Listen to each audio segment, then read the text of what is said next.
Olá, bem-vindo ao Cenário Global. Hoje vamos trazer para você Boletim Covid-19. Hoje é sexta-feira, dia 17 de abril. Os relatos e os dados aqui decorrem do final do dia de ontem, dia 16. Ao final do dia teremos um novo boletim e passaremos para vocês. Temos então, a nível de contágio global, 1.914.916 pessoas que estão contagiadas pelo vírus, com um número de 123.010 pessoas que vieram a óbito. No Brasil, esse número de infectados é de 28.320 e 1.736 óbitos. No estado de Pernambuco, 1.683 infectados e 160 óbitos no total, o que decorre um aumento aí de 17 óbitos de ontem para hoje. Nós tínhamos um número de 143 e ele passa agora a 160. É um número lamentável, esperamos aí que dentro em breve a gente comece uma curva de decaimento e chegue a zerar esse número.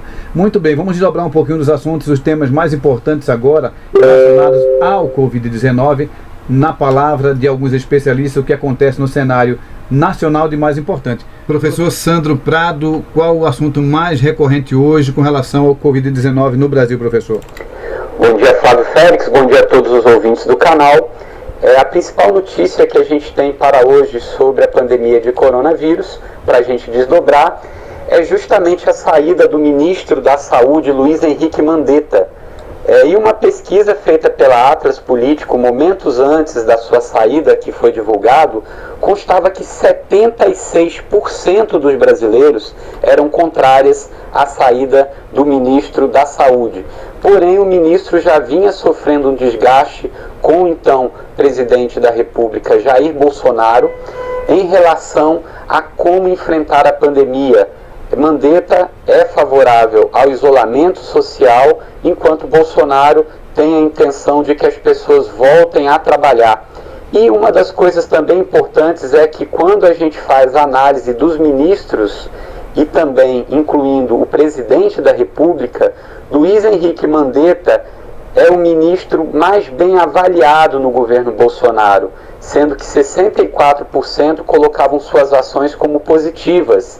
E ele estava com uma popularidade, inclusive, muito maior ao presidente Jair Bolsonaro, que tem uma aprovação como positiva suas medidas de apenas 39%. Então, a partir do momento que eles começaram a se desentender, culminou com a saída do ministro Mandetta e agora é aguardar o posicionamento e as ações do nosso novo ministro da Saúde para o combate da pandemia de coronavírus. Muito obrigado, professor Sandro Prado, mais uma vez dobrando os assuntos que afetam, estão ligados exatamente ao Covid-19. Ontem nós comentamos um pouco com relação à questão da faixa etária, e conversando com alguns especialistas médicos na área, eles falam que em Pernambuco há uma situação, e na verdade talvez no Brasil inteiro, uma situação muito atípica quando se fala de número com relação a infectados por faixa etária, né? Talvez haja aí o número de pessoas infectadas que estão diretamente no fronte, porque nós temos um número de pessoas acima de 30 anos com um número bastante grande de infecção, mas há com certeza a ligação à questão de trabalho, pessoas que estão ligadas diretamente à ação de socorrer pessoas, de tratar as pessoas nos hospitais, com certeza estão à mercê de contaminação. Vamos ouvir agora o professor Tiago Santos, que desdobra também aí a queda do ministro Henrique Mandetta. Tiago Santos, boa tarde. Boa tarde, Flávio. Boa tarde, ouvintes da Rádio Web Internacional. E aconteceu, ouvintes, aquilo que a gente já aguardava já há algum tempo. O ministro Luiz Henrique Mandetta foi demitido pelo presidente Jair Bolsonaro no dia de ontem e assumiu o oncologista Nelson Traide. Flávio, ouvintes, nós já sabíamos o atrito entre o presidente Jair Bolsonaro e o ministro Mandetta. Eles tinham linhas de pensamento diferentes. O presidente Bolsonaro quer a reabertura do comércio, quer a volta gradual das pessoas à normalidade o mais rápido possível, enquanto que o ministro Mandetta era a favor do isolamento social, que é a única forma atualmente para mitigar o vírus, tendo em vista que nós não temos ainda um medicamento para tratar o Covid-19, nem temos ainda uma vacina, que deve levar aí cerca de 2 anos para começar a ser comercializada e que possa fazer um efeito. Flávio ouvintes, nós sabemos que o presidente Bolsonaro, ele tem muita inveja daqueles que cercam a ele e que tem mais prestígio, mais fama do que ele. E o Henrique Mandetta vinha tendo uma aprovação popular muito grande, próximo da casa de 80%. Isso deixou o presidente Bolsonaro incomodado, a ele e àquele núcleo duro que está ao redor dele, formado pelos filhos, alguns militares ficaram incomodados. E aí foi inevitável o enfrentamento entre ele e Mandetta, e ele acabou demitindo Mandetta, colocando o Nelson Teich, que é um oncologista respeitado na área médica, né? Ou seja, tem uma carreira sólida e que também defende o isolamento social. Ele publicou artigos dizendo que nesse atual momento o isolamento social é a melhor solução.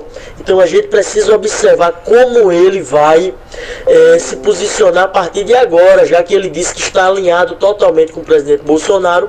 Vamos ver se ele mantém a linha do isolamento ou se ele vai de alguma forma mudar esse pensamento e começar gradualmente liberar as pessoas. Ele fez referência à necessidade de fazer muitos testes em massa, para aí começar a escalonar a volta das pessoas à normalidade a partir dos testes, para saber a quantidade de infectados, aonde nós temos uma situação caótica e aonde a gente pode voltar o mais rápido possível. O presidente Bolsonaro já se movimenta fortemente para as eleições de 2022, por isso que ele quer que a economia volte o mais rápido possível a andar, porque sempre a grande referência de um gestor, Flávio, é a economia.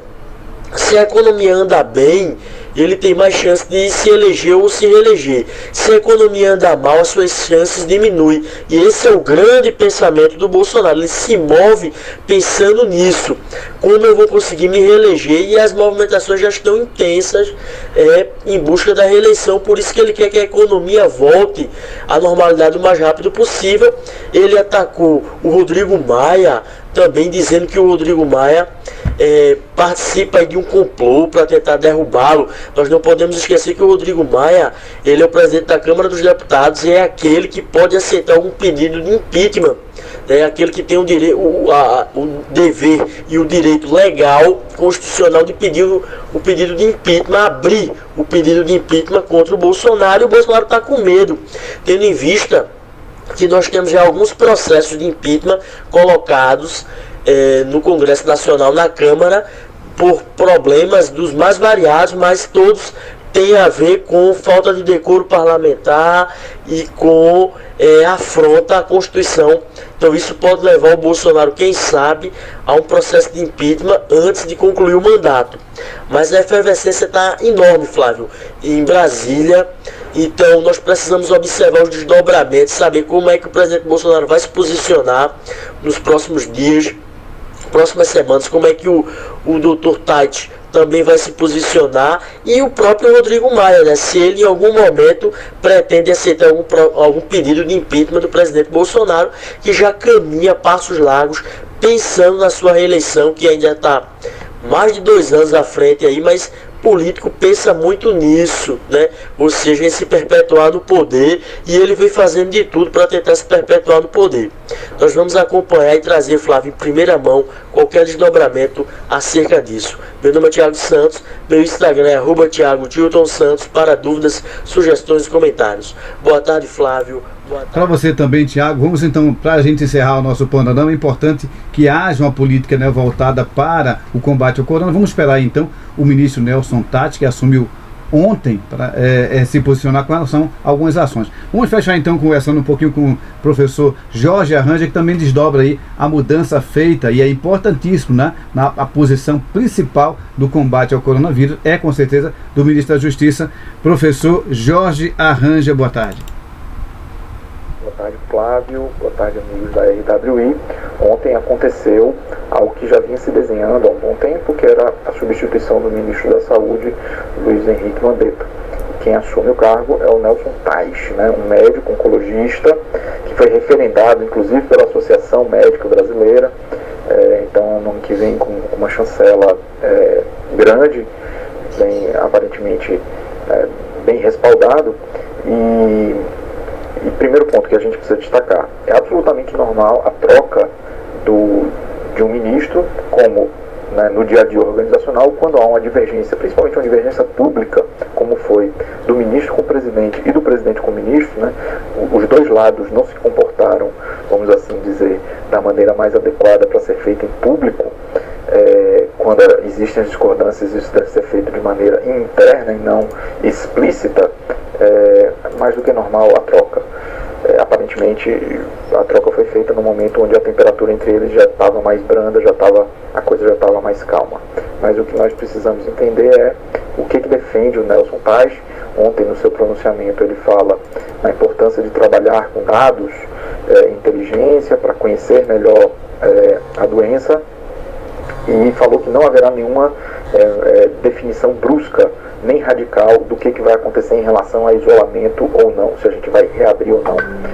E falou, fico muito feliz com essa fala dele, que ele fala que saúde e economia não competem entre si.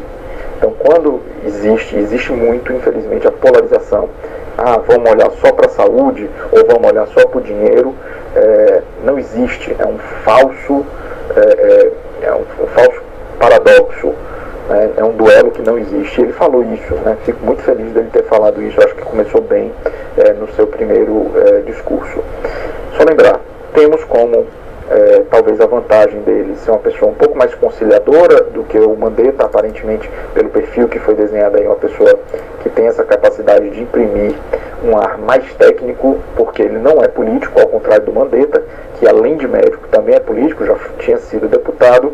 Então imprimir um ritmo mais técnico à pasta, mas temos como desvantagem o desconhecimento dele em relação à situação, por exemplo, do Sistema Único de Saúde. Então ele vai ter que trabalhar muito rápido para conseguir engrenar, né, se inserir nessa engrenagem que já está funcionando. Mas a gente torce para que a coisa dê certo, né, Flávio? Com certeza, Jorge, é isso que esperamos realmente, que a coisa dê certo, que funcione e que possamos, claro, rápido, dentro do tempo necessário, voltarmos à normalidade. Eu me despeço de vocês por aqui e voltamos com o Boletim Covid amanhã.